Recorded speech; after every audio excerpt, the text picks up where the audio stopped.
Kwa hiyo ndio imekuwa shida ya Wakristo wengi, kwamba tunachukua Biblia, tunachukua neno la Mungu, tunalisoma, alafu kwa kuwa hatujui sifa na tabia ya Mungu, kwa kuwa hatumuelewi, then tunafanya kama bahati nasibu, nasema ngoja nijaribu nione kama itanipa matokeo. Na ndio maana wengi wetu tusipopata matokeo hatushtuki. Si ndio?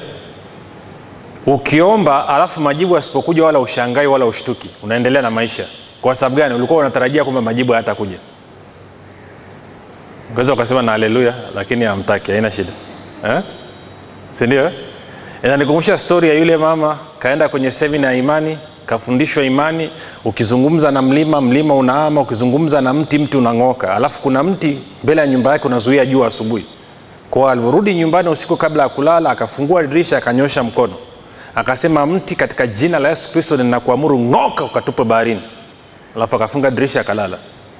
Kesho yake asubuhi akaamka, akafungua dirisha, akakuta mti bado upo. Akasema kama nilivyotarajia. Wakitendelea. Manake wakati anasema ng'oka, hakutarajia kama mtu tang'oka, alitarajia ataukuta kesho yake asubuhi, na kesho yake asubuhi akaukuta. Kwa hiyo ndivyo Wakristo wengi wanavyofanya, wanaomba alafu majibu asipokuja hashtuki, kwa sababu hakutarajia kupata majibu. Sasa tuendelee. Tuko sawa? Kwa hiyo tuko kwenye Yohana 15. Nitaanza kusema mstari wa kwanza mpaka wa 5, tena tutaendelea. Anasema, mimi ndimi mzabibu wa kweli na Baba yangu ndiye mkulima.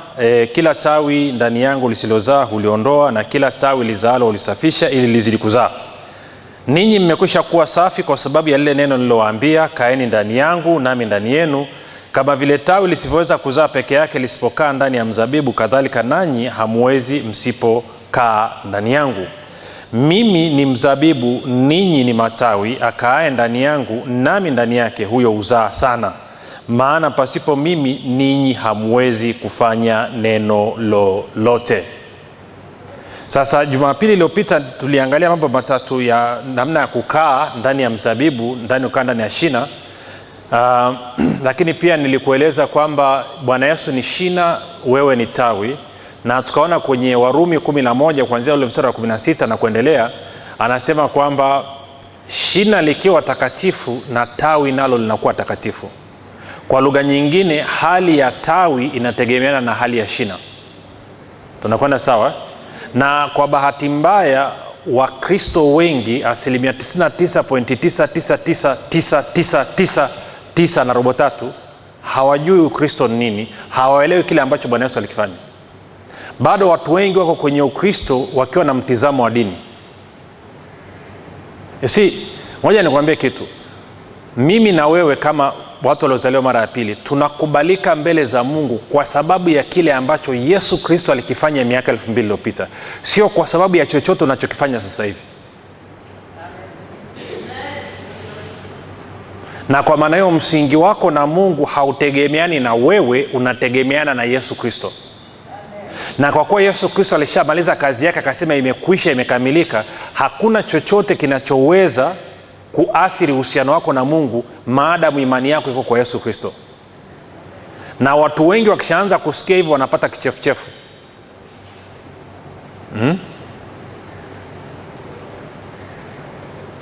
Yaani Neema ameanza kuweka kwenye group la WhatsApp mwanafunzi wa Kristo. Wangapi wana watu wanavo left? Unajua uko na washikadini wa kutosha kwenye group. Si Wakristo wamezoea, wanataka mtu aje azungumze vile ambavyo masikio yao yanawasha, anataka kusikia. Hawataka kusikia kweli.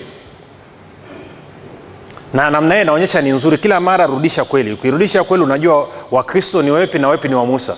Wa Musa wanawahi wanaondoka. Kwa hiyo hali ya shina ndio itakayoamua hali ya tawi. Shina likiwa takatifu, tawi litakuwa takatifu. Tawi haliwezi kufanya chochote. Tawi halina uwezo wa kuamua hali yake. Kazi ya tawi ni kuhakikisha kwamba liko ndani ya shina. Nakwenda sawa sawa? Tawi kazi yake ni kuzaa matunda, kuninginiza matunda, lakini haliwezi kuzaa matunda, kuninginiza matunda pasipo kupokea kutoka katika shina. Na leo hii ungezunguka kwenye makanisa yote, tuzungumzie nchi yetu Tanzania, tusiende mbali sana, labda ukitoa makanisa mangapi machache ambayo yanaweza asizidi 10 hapa Tanzania, Makanisa mengine yote hayaamini kwamba wao ni tawi na Yesu ni shina. Ndio maana wanaanza kuomba nini? AKA rehema, msamaha wa dhambi. Na wanachosema nini? Wanasema Yesu ni mchafu. Naam? Ndio manake kama wao ni tawi na Yesu ni shina, na Yesu ni nini? Mwenye haki, ni mtakatifu, ni mkamilifu, hana mawaa wala lawama mbele za Mungu. Tuko sawa sawa. Kwa automatically wao kama Wakristo walitakiwa wawe nini? Safi, wenye haki, watakatifu, wasiokuwa na mawaa wala lawama. Lakini sababu kwamba hawatambui hivyo, kuna mawili: either wanasema shina ni chafu, au wao hawako kwenye nini? Kwenye shina. Na kama hawako kwenye shina, mstari wa 6 anasemaje? Anasema mtu asipokaa ndani yangu hutupwa nje kama tawi na kunyauka, watu huyakusanya na kuyatupa motoni yakateketea. Na ndio maana tuna Wakristo wengi sasa hivi hawana uhakika kuhusu uzima wa milele, hawana uhakika kuhusu mbingu. Kila mara nikienda kufanya semina, labda kutoka umeenda mikoani, ukiruhusu maswali, swali la kwanza wanalouliza watu ni kwamba na uhakika gani na uzima wa milele? Nitajuaje kwamba nikifa nitaenda mbinguni? Na unakuta mtu ni Mkristo amekaa kwenye wokovu miaka 10, 20, 30, hana uhakika kuhusu uzima wa milele.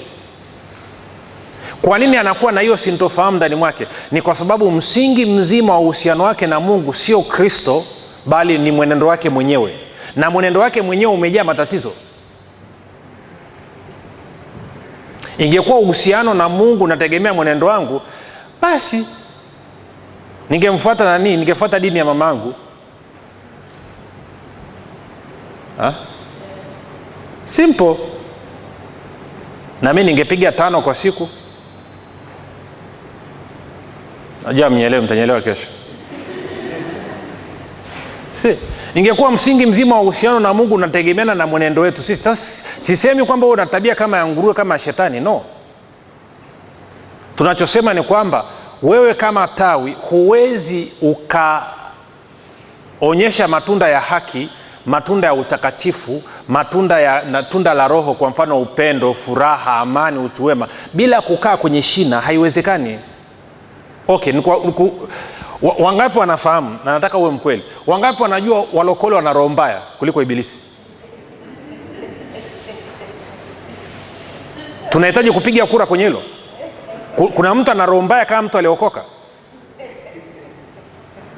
Nikisema hivyo mnasema anasema nini? Huo ndio ukweli. Nenda mtaani kaulize mtu yoyote, muulize vipi kuhusu watu waliokoka, wakoja, atakwambia wana roho mbaya hujawahi kuona. Wachoyo, wana roho mbaya, wambea, wachonganishi, wamejaa fitna na uzandiki.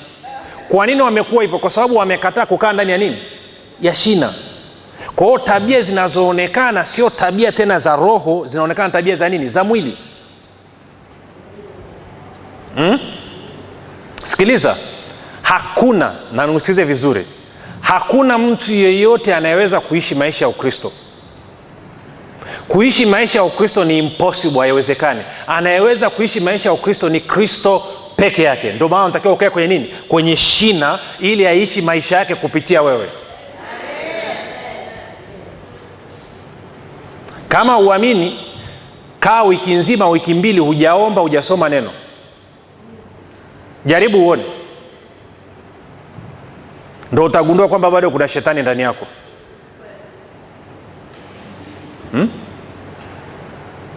Wangapi najala nikizungumza?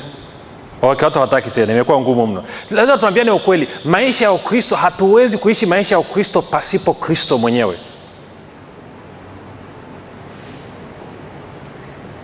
Tunaenda sawa?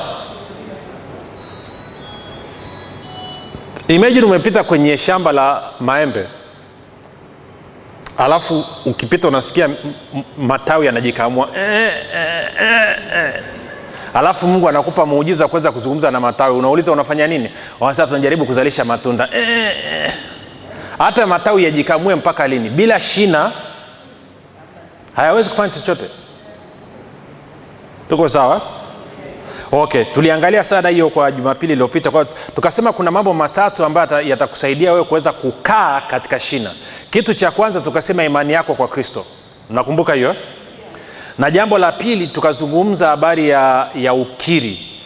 si ndio? Ukiri wako kwamba unazungumza nini. Lazima mazungumzo yako yaashirie kwamba uko kwenye nini, kwenye shina. Na jambo la tatu tuliangalia ilikuwa ni nini? Neema, si ndio?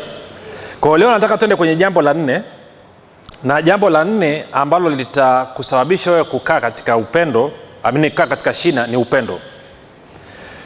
Yohana 15 mstari wa 9, tutasoma mpaka mstari wa 13. Angalia Bwana Yesu ambavyo anasema, kama vile Baba alivyonipenda mimi, nami nilivyowapenda ninyi, kaeni katika pendo langu. Kwa pointi namba 4 ni kukaa katika pendo la Kristo. Ni agizo ambalo tumepewa, tukae katika pendo la Kristo.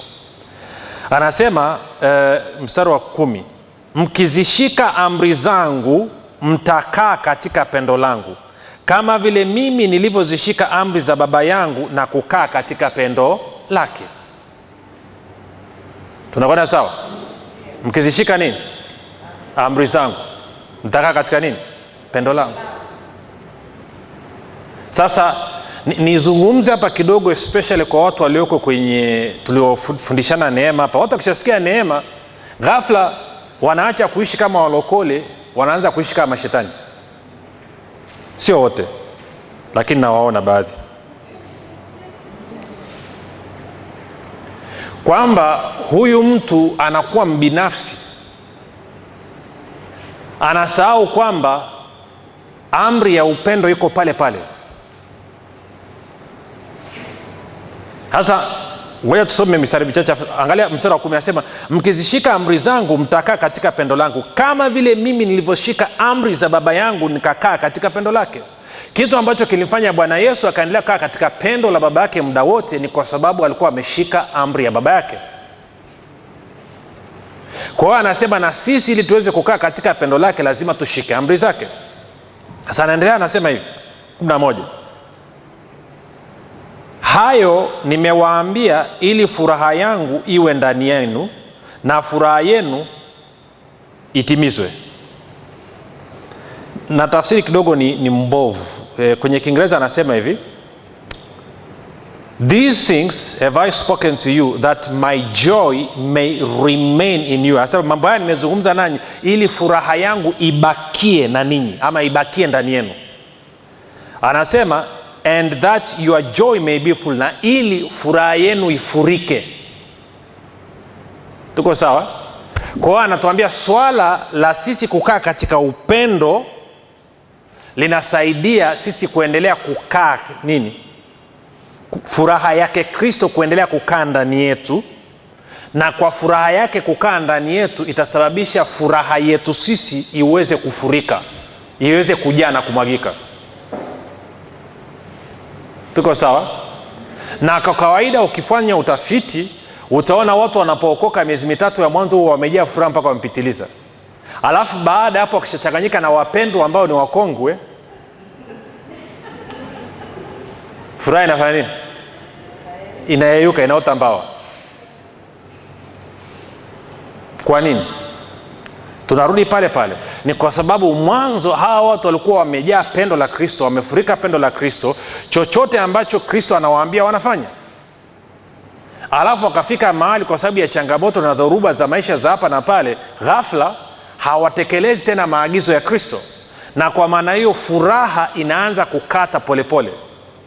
Ghafla kazi yao ni kunyoosha vidole. Yule ana udhaifu huu, yule ana udhaifu ule, yule hivi hivi, yule hivi hivi, yule hivi hivi.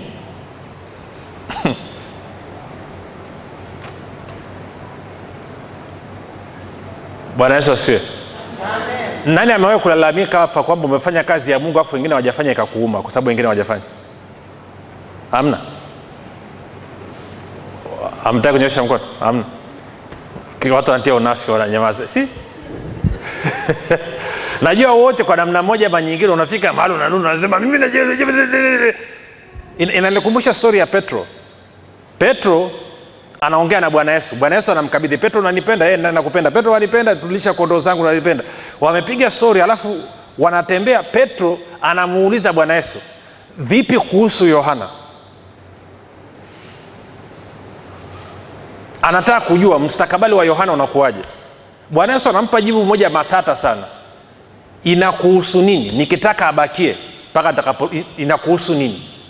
Kwa nini unahangaika ya mwingine? Pilipili malizia basi, iliyoko wapi? Imefanyaje? Inakuashia nini? Na hiyo inakuonyesha nini?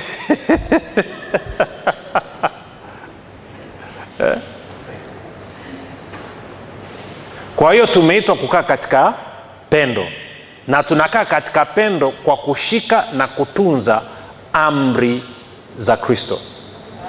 Sawa? Na amri yake wala sio ngumu. Angalia anasema hivi,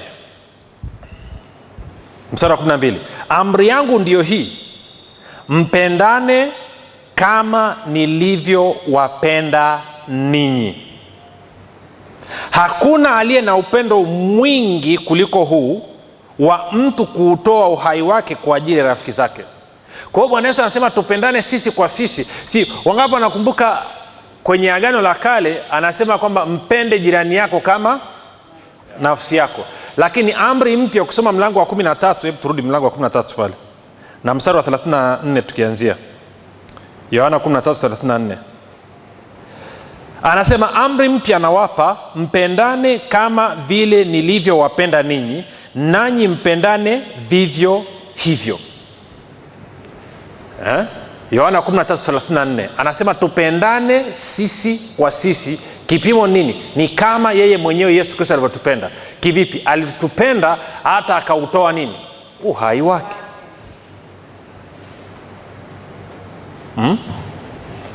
Tende kwenye Yohana, waraka wa kwanza wa Yohana mlango wa 3.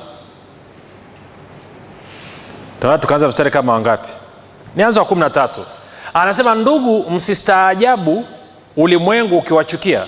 Sisi tunajua ya kuwa tumepita toka mautini kuingia uzimani, kwa maana tunawapenda ndugu. Yeye asiyependa akaa katika mauti.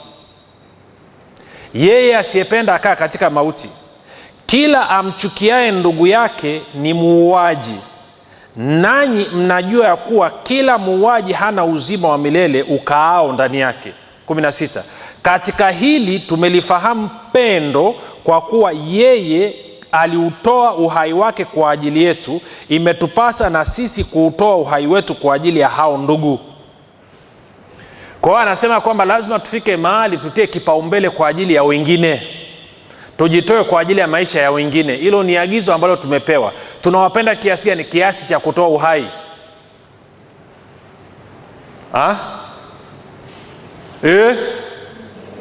Ama sio hivyo?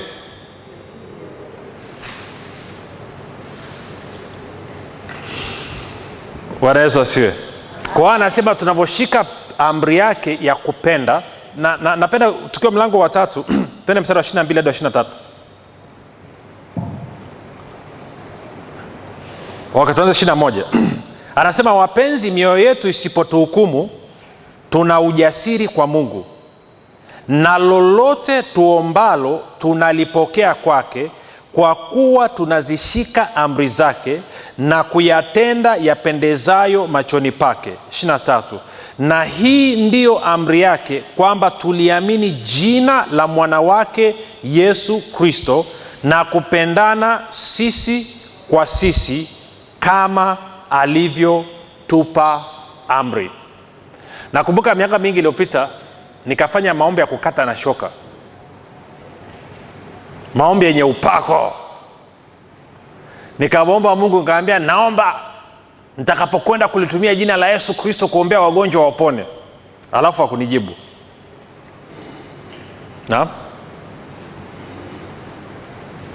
Nikaenda nilipokuwa naenda kuombea wagonjwa wala kupona. Alafu mwaka mmoja na pointi baadaye nasoma, nikaja nikakuta kuamini jina la Yesu ni amri, sio hiari.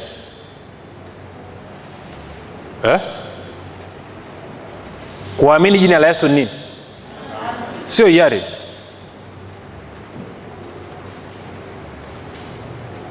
Sasa huu mstari tu tukiamua kuuchambua hapa ni matatizo tosha.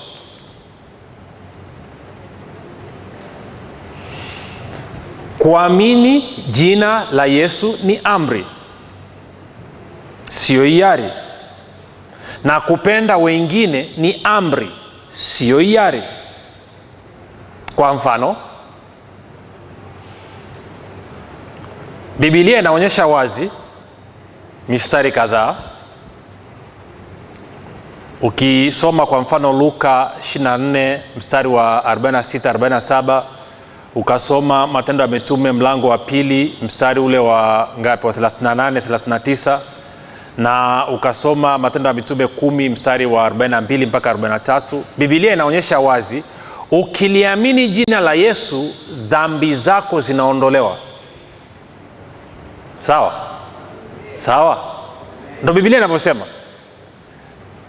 Kupitia huyu kila aliaminie jina lake atapata ondoleo la nini? La dhambi.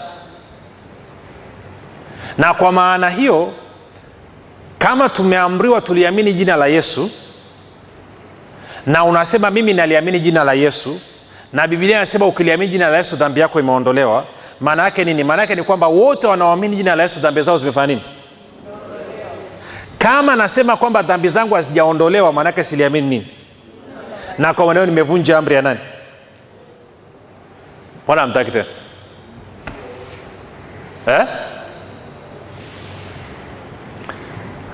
Bwana hamtaki. Maana amri inasema kwamba niliamini jina la Yesu, na nikiamini jina la Yesu, yes, inanifanya kuwa mwana wa Mungu. Nikiamini jina la Yesu inanipa uzima wa milele. Nikiamini jina la Yesu napata ondoleo la dhambi. Nikiamini jina la Yesu na kadhalika na kadhalika. Kwa hiyo kama naliamini jina la Yesu, lazima nikubaliane na matokeo na matunda yanayoambatana na mtu kuliamini jina la Yesu. Siwezi nikachagua. Amen. Nakumbuka miaka mingi iliyopita nikamwombaga Mungu kuhusu baba yangu.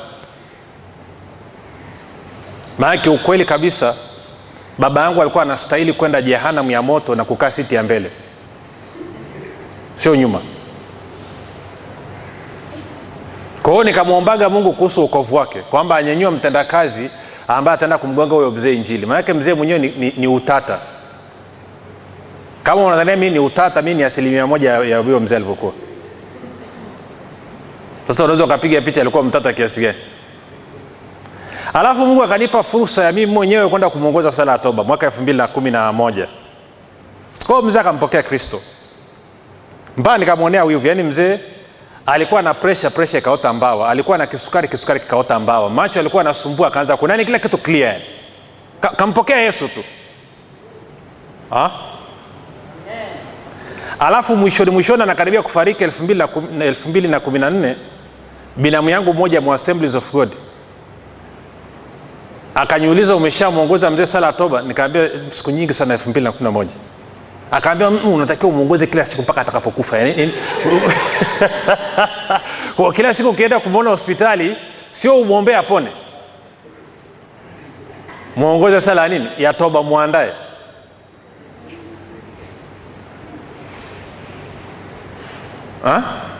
Kwa hiyo anachoamini nini? Anaamini maombi ya hiyo sala ya toba ndio yanamsababishia mtu wokovu, na wala sio Yesu na jina lake. Wangapi wana shida ilipo? Nikamwambia mzee ana shida, wala usipate tabu.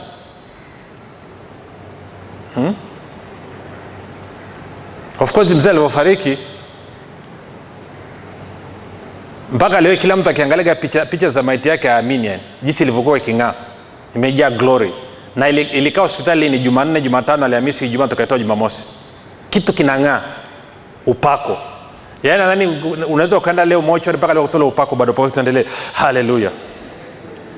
Kuliamini nini? Jina la Yesu, unapata ondoleo la nini? La dhambi. Unapata uzima wa nini? Wa milele. Unakuwa mwana wa nani? Wa Mungu. Kwa kuamini jina ni amri. Anasema unaposhika amri zake unakaa katika upendo. Kwa kila mara ambapo ungepata fursa ya kuliamini jina la Yesu, maana yake umekaa katika nini? Katika upendo. Kwa mfano, ukiamini dhambi zako zimeondolewa, unakaa katika nini? Na kama uko katika upendo, maana yake umekaa katika nini? Shina. Ukiamini kwamba unao uzima wa milele, umekaa katika nini? Na kwa maana uko katika nini? Shina. Ukiamini kuwa wewe ni mwana wa Mungu, umekaa katika nini? Upendo, kwa sababu naamini nini? Jina lake, na uko katika shina. Tunaenda sawa hapa? Tuende sawa? Bwana Yesu asifiwe. Amen. Tuko vizuri mpaka hapo? Leo somo la leo litakuwa fupi sana. Najitahidi nimalize baada ya dakika 5. Tuambie ibada ziwe fupi. Kwa nini hamjasikia?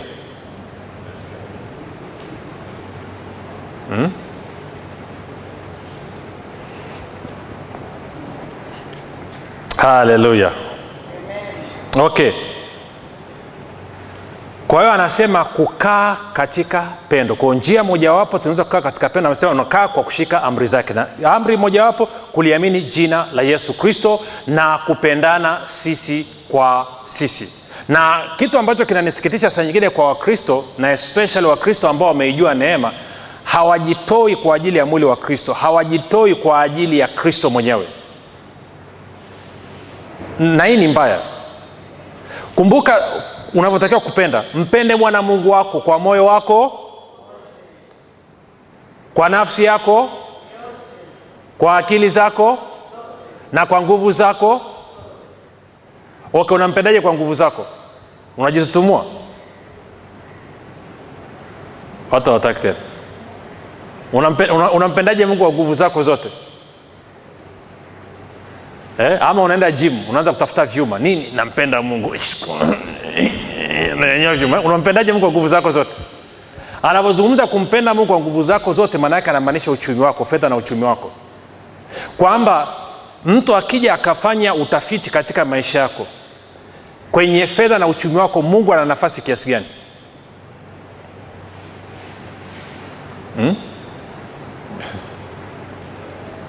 Wengine wanadhani wakimwambia Mungu pamoja sana inatosha. Okay, mtanielewa kesho. Mpo. Wakifika kwa Mungu wapia pamoja sana. Ukishawaambia Mungu pamoja sana, yani Mungu anasema poa.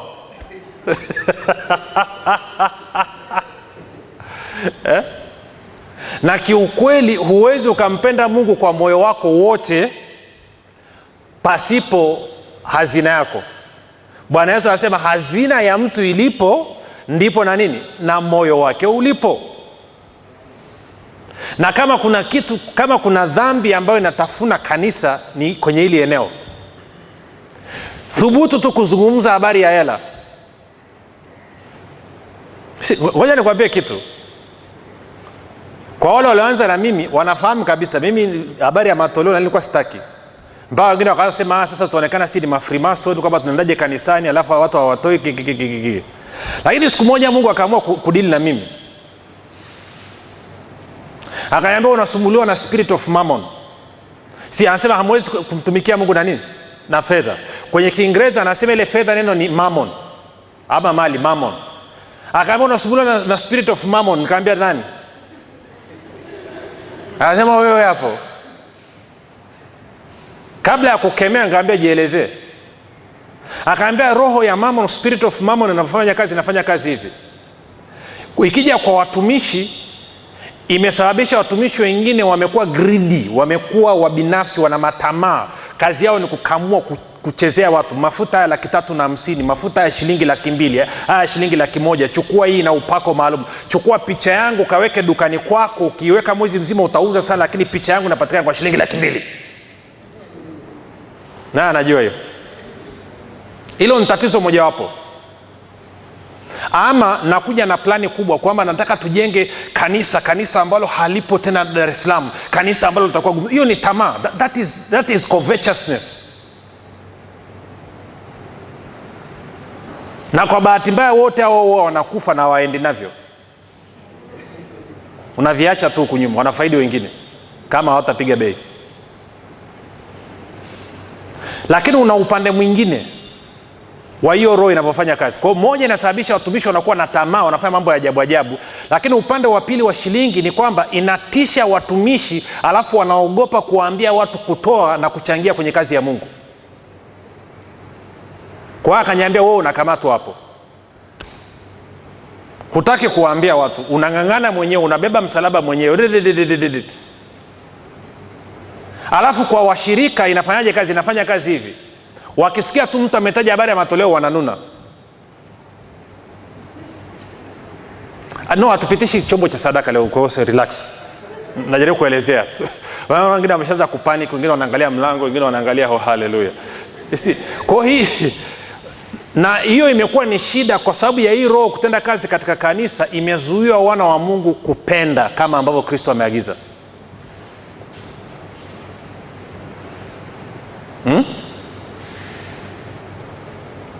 Tuko sawa? Twende tu, hiyo nadhani pointi imeeleweka. Twende kwenye pointi ya mwisho kwa siku ya leo. Injili ya Yohana, namna ya kukaa katika shina. Yohana mlango wa 6.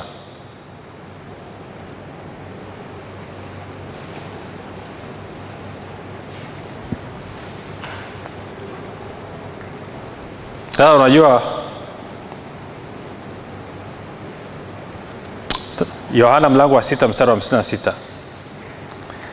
Bwana Yesu anasema hivi, aulaye mwili wangu na kuinywa damu yangu hukaa ndani yangu, nami hukaa ndani yake. Kwa hiyo anasema kila mara tunaposhiriki, tunapokula mwili na kuinywa damu ya Yesu Kristo, tunakaa ndani ya Kristo na Kristo anakaa ndani yetu. Tuko sawa? Sasa usisahau kwamba habari ya kushiriki ni agizo pia. Kwa hiyo tunarudi mle kwenye kushika amri zake na kusababisha katika upendo. Twende kwenye Wakorintho wa kwanza. Na Wakorintho wa kwanza na Wakorintho wa pili. Wakorintho wa pili mlango wa 11.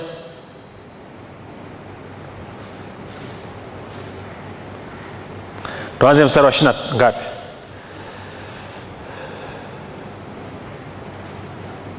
No, Wakorintho wa kwanza, sorry. Wakorintho wa kwanza 11 23.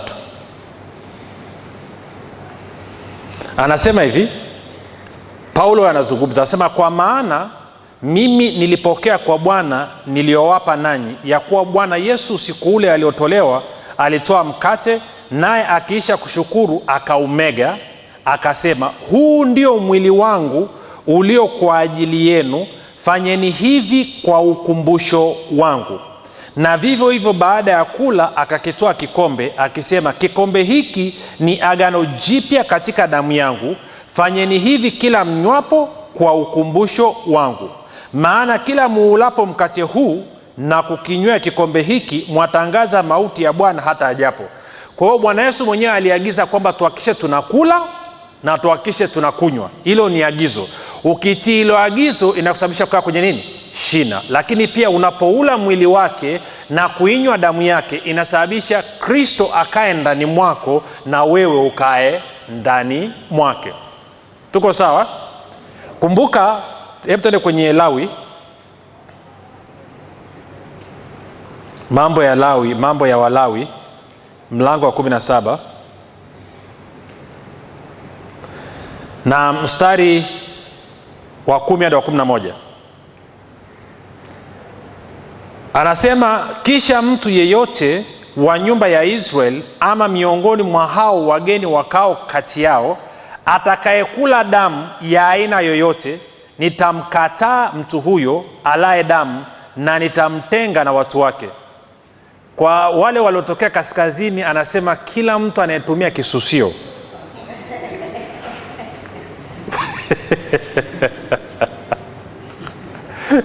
sijui kama kabla mengine na kisusio.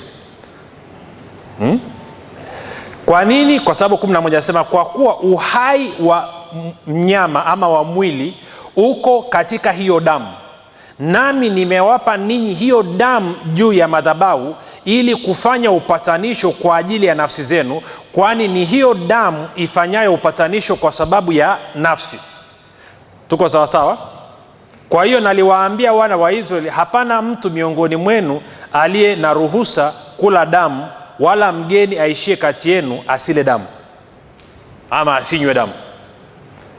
Kwa hiyo no kisusio. Kisusio pekee unachoruhusiwa kutumia ni kisusio cha Kristo. Amen. Tuko sawa? Kwa sababu anasema uhai wa mnyama uko ndani ya damu. Kwa hiyo kila mara unapoinywa damu ya Yesu Kristo, jua unapokea uhai wa Kristo. Lakini pia anaendelea kusema kwamba damu ni kwa ajili ya upatanisho. Kwa kila mara unaposhiriki, unapokunywa damu ya Yesu Kristo, maana yake ni kwamba unazidi kushindilia upatanisho wako na Mungu. Tunakwenda sawa sawa? Na unapokula mwili wake una mambo mengi. Sio tu kwamba unakusababisha upate uponyaji, upate na afya, lakini pia Bwana Yesu anasema kama vile mimi nilivyo hai kwa sababu ya Baba, ninyi nanyi mnakuwa hai kwa sababu yangu mimi. Kwa hiyo shiriki kila siku ukiweza. Amen.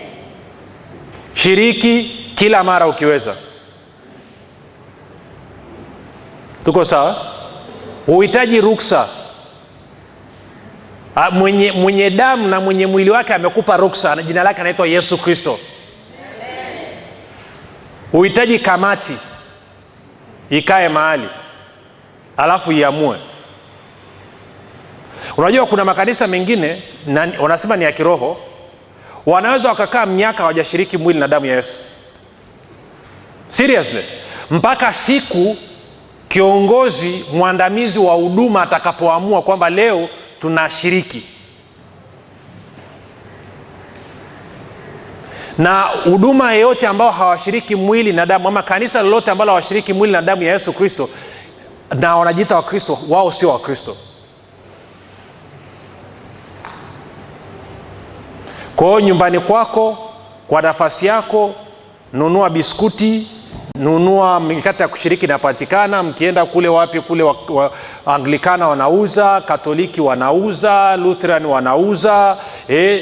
Anasema kikombe, manake chukua kikombe chochote, glass, kikombe, tia kimiminika chochote. Ukiweka chai poa, ukiweka soda poa, ukiweka maji poa, ukiweka maziwa poa, ama kitu kingine chochote kitaka kuweka.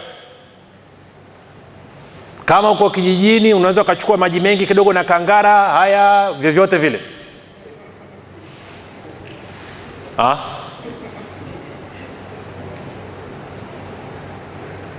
Unasema kangara? Wayahudi wanakunywa wine. Vijijini wanakunywa nini? Sasa wale wako ndio hapo wanasema kwani huko nyumbani kwao hamna sehemu za kulewa. Watu walikuwa wanakuja kanisani kushiriki. Soma kanisa la Wakorinto hapo. Watu wanagonga vitu, by the time mchungaji anasimama watu wako nzui, hawaelewani yani. Can you imagine familia inakuja kushiriki, inakuja na geleni ya wine lita 5.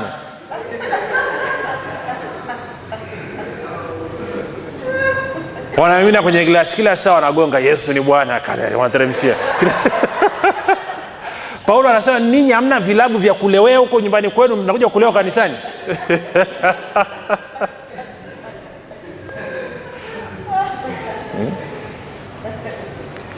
Guys, kweli. Anyway, kwa hiyo unaweza ukashiriki nyumbani kwako. Tengeneza utaratibu, kama uwezi kushiriki kila siku, basi walau isipite wiki nzima hujashiriki. Amen. Ni agizo umepewa. Tuko sawa? Wakati Bwana Yesu anatoa agizo, na ukisoma kwenye Biblia, labda tuondoe utata, tuende kwenye Matendo ya Mitume. Bwana Yesu asifiwe. Amen. Matendo ya Mitume mlango wa 2.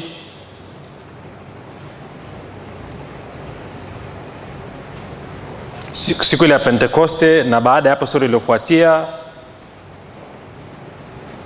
mstari wa 44 tuanze. Matendo ya Mitume 2:44. Na wote walioamini walikuwa mahali pamoja na kuwa na vitu vyote shirika, wakiuza mali zao na vitu vyao walivyokuwa navyo na kuwagawia watu wote kulingana na haja ya kila mmoja wao. Sasa hii ilikuwa inafanywa na mitume kwa sababu walikuwa wanaamini mwisho ni kesho kutwa. Kwa hiyo sio kaanza kwenda kuuza nyumba yako na vitu vyako unagawa unasema tunaondoka. Hatuondoki, bado tupo. Najua kwenye hii coronavirus kuna watumishi waandamizi wameanza kuhubiria watu unyakuo umefika. Unyakuo sio tu kwamba haujafika,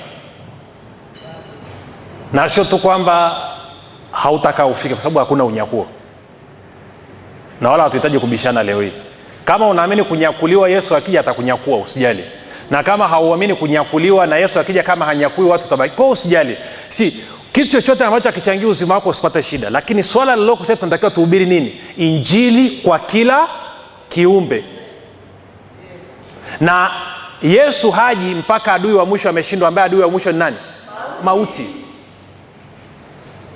Tuko sawa? Mimi nakumbuka tulivyohubiriwa unyakuo jinsi ilivyotutisha. Unaambia uko theater unapasuliwa, alafu daktari anaondoka na amesha kufumua tumbo. Ukizunduka sasa daktari yuko wapi? Unaambia hayupo, ameondoka. Ama uko juu kwenye ndege hewani, pilot ameokoka, pilot piu,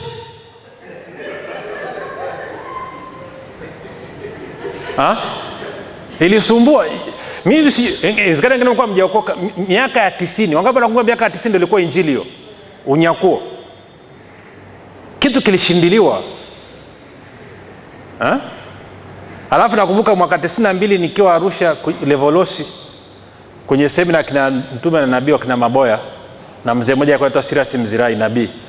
Enzio ndo wako wana upako kweli kweli. Yaani ule mzee ulikuwa ukiingia kwenye ibada na unasikia presence unaweza kuikata na kisu. Ndo walikuwa wanahubiri unyakuo, yani kwamba 2000 ikifika kanisa linaondoka, kanisa linaondoka, kanisa linaondoka. Tunaogopa kweli kweli. Yaani ukishtuka asubuhi ukisikia kimya.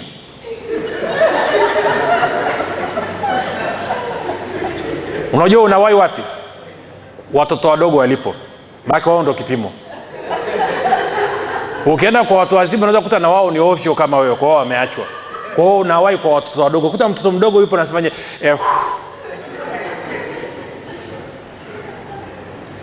Lakini nikawa na mashaka kuhusu kitu hivi. Mpaka tulipoenda siku hiyo unabii ukaanza kutoka.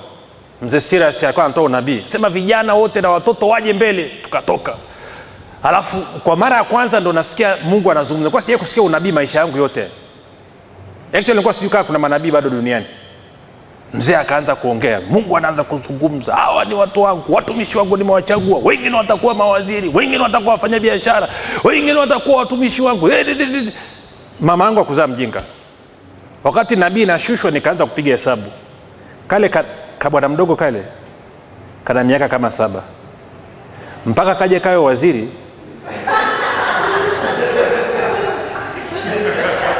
Kana miaka 30 karibu 40 baadaye. Na kama huyu anayeongea ni Mungu, ina maana tubakiza miaka 8 unyakuo uje unyakuo hamna. Kwa hiyo nikanyamaza, nimepata ufunuo wangu. Tuendelea. Guess what? 2000 ikafika, unyakuo haupo, bado tupo. Na wale waliokuwa wanatuhubiria unyakuo hawakuja kuomba msamaha, kusema kwamba tulikosea. Kama vile ambavyo leo hii wanawatisha wanasema unyakuo, alafu haitatokea wala hawataomba msamaha. Kama ambavyo alituambia Papa John Paul wa pili ni 666, ni mpinga Kristo.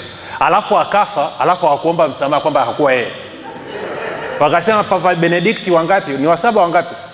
Kwamba ndio mpinga Kristo, naye akakaa hapo muda akastaafu, hawajaomba msamaha. Wakatuambia Barack Obama ndio taifa sijui antichrist sijui mpinga Kristo na nini, kamaliza muda wake kaondoka madarakani. Hawaombi msamaha, wanakuja na kitu kipya kila siku. Tumefikaje huko? Matendo ya Mitume 2. Mstari 46. Na siku zote kwa moyo mmoja walidumu ndani ya hekalu wakimega mkate nyumba kwa nyumba. Ndio kitabu cha kwanza nataka ukione. Kwa hao watu walikuwa wakimega mkate, walikuwa wakishiriki nyumba kwa nyumba kwenye nyumba zao wenyewe. In fact ningeweza kusema kitu hichi kiukweli kabisa, ni kosa la jinai kwa Mkristo, wewe kama Mkristo ukaja ukatembelewa na mpendwa mwenzako nyumbani kwako, mkapiga story alafu mkaacha kuumega mkate. Naongea haraka sana. Kimsingi litakiwa ukija kunisalimia, tumepiga story, tumepiga mleta nini? Kula ubuyu. Watoto mjini. Sio mmeshazogoa hapo, mmezogoa, alafu mnatakiwa mshiriki nini? Meza ya Bwana. Na kama mkiwa mnajua mtashiriki meza ya Bwana baadaye, wangapi wanajua mtaongea ujinga? Mazungumzo yenu yote yangejikita katika nini? Katika Bwana. Kwa sababu mnajua baadaye kuna meza ya nini? Nyumba kwa anasema kila muulapo mwili wangu na kuinywa damu yangu mnakaa wapi? Ndani yangu, na mimi nakaa wapi? Ndani yenu. In fact njia nyepesi ya kujikumbusha kwamba uko ndani ya Kristo na Kristo uko ndani yako, kama ungeweza ungehakikisha unashiriki kwanza kabla ya kutoka na kwenda katika shughuli zako. Amen. wala haikuchukui muda mrefu. Kama vile ambavyo una muda wa kunywa chai, sioni kwa nini unakosa muda wa kushiriki mwili na damu ya Yesu Kristo. Why not?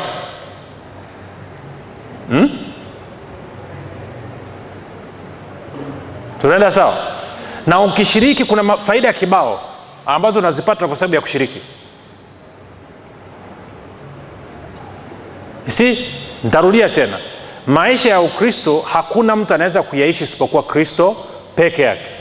Kwa hiyo maana yake ni kwamba unavyoshiriki mwili na damu, ungesema kabisa, Baba asante kwa ajili ya kwamba ninavyoshiriki leo hii mwili na damu ya Yesu Kristo, naamini nakaa ndani ya Kristo na Kristo anakaa ndani mwangu. Bwana Yesu asante kwa maana leo hii ninavyotoka utaishi maisha yako ndani mwangu kama mimi na kupitia mimi.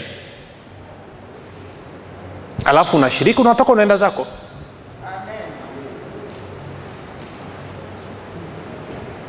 Eleweka. Na ukifanya hivyo inamruhusu Roho Mtakatifu sasa kuleta maisha ya Kristo yakaanza kudhihirika katika shughuli zako na mwenendo wako wa kila siku. Si Roho Mtakatifu amekuja, si tunavyosema Kristo maana yake ni Kristo, maana yake ni roho ya Mungu juu ya mwili. Na kwa maana kila unaposhiriki maana yake ni kwamba unajitiisha chini ya Yesu Kristo, unakubaliana na huo ukweli. Unapokubaliana na huo ukweli maana yake ni kwamba unaachilia imani yako. Imani yako inaruhusu maisha ya Kristo yadhihirike kupitia wewe kwa nguvu na uwezo wa nani? Wa Roho Mtakatifu. Zaidi ya 90% mpaka 95% ya matatizo ulionayo yanaondoka yenyewe. Hutahitaji kuongea wala kukemea, automatically yanaondoka yenyewe. Kushiriki, tumia chochote. Ugali wako wa usiku bakiza kipande cha kesho asubuhi, ama mandazi unaonunua mtaa wa pili, ama nunua biskuti boxi shingapi? 200. Zinakaa biskuti ngapi? 10, si ndio? Kibiskuti kimoja kila siku, ama kile kibiskuti kimoja unaweza ukakivunja ukatumia siku 4.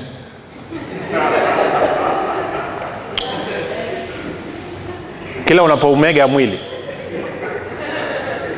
unakula kipande leo, kipande kesho. Kwa hiyo una uwezo wa kushiriki. Maji unayo, chai unayo, soda unayo. Jaribu uone. Nishashauri kutana na watu wako afya ni mbaya, imekuwa mbaya. Naambia sikiliza, shiriki mara 3 kwa siku, asubuhi, mchana na jioni, kama dawa. Wewe shiriki tu mwezi mzima, automatically matatizo yote yanaondoka.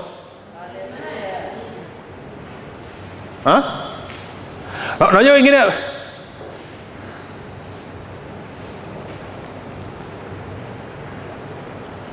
soma mstari wa mwisho, Mithali. Haleluya. Mithali 4:20-22 anasema hivi: mwanangu, sikiliza maneno yangu, tega sikio lako, uzisikie kauli zangu, zisiondoke machoni pako, uzihifadhi ndani ya moyo wako, maana ni uhai kwa wale wazipatao na afya ya mwili wao wote. Kwa neno, anasema neno ni afya na uhai, kitu ambacho watu wengi hawajui. Wangapi wanajua mwili wako huo hapo? Wangapi wanajua usemi mwili haujengwi kwa matofali? Unatengenezwaje? Ukila ugali, ukala wali, ukala mchicha, ukala nini, kuna namna ambavyo mwili unamengenya, alafu hicho chakula kinakuwa sehemu ya mwili wako. Sawa si sawa? Sawa si sawa? Kama uamini sasa, nenda kaanze kula makiti moto, manyama manono uone. Piga fululiza mwezi mzima uone. Tuko sawa? Kwa hiyo ina maana kama ambavyo chakula kinameng'enywa kinakuwa sehemu ya mwili wako, hapa anasema kwamba neno la Mungu nalo linameng'enywa linakuwa sehemu ya mwili wako, linakuwa afya. Anasema uhai na afya kwa mwili wao wote. Kwa hiyo ina maana unapokula mwili wa Yesu Kristo na kuinywa damu ya Yesu Kristo, kuna namna ambavyo kwa kuwa umefanya kwa imani, maana yake ni kwamba kinameng'enywa kile, uhai wa Kristo unaingia katika mwili wako haswa. Na mara ya mwisho nilivyosoma Biblia sikuta mahali popote Yesu anaumwa.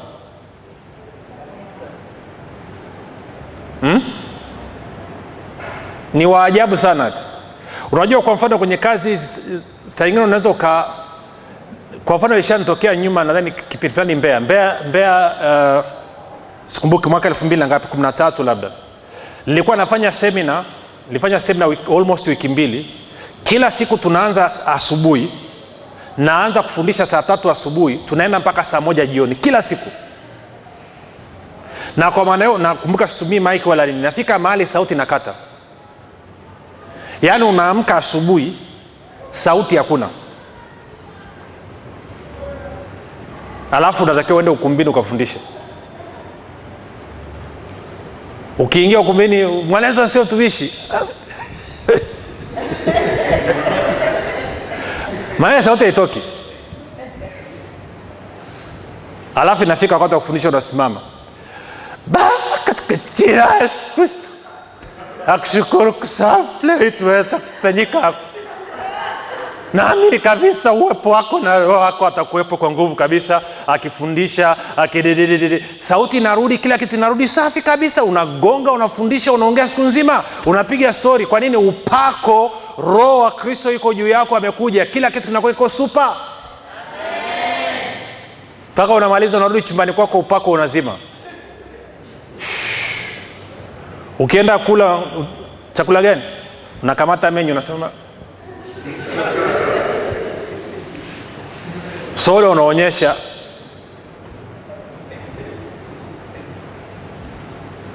Kwa hiyo kila mwili na kuinywa damu, maanake umeachilia imani. Kuna namna ambavyo Mungu ametengeneza utaratibu, hicho ulichokifanya kinageuzwa, kinakuwa sehemu ya mwili wako. Anasema, angalia ule mstari wa 22, anasema maana ni uhai kwa wale wazipatao na afya ya mwili wao wote. Tafsiri nyingine zinasema ni medicine, ni dawa. Jana kuna tafsiri ambayo ya Kiswahili imepatia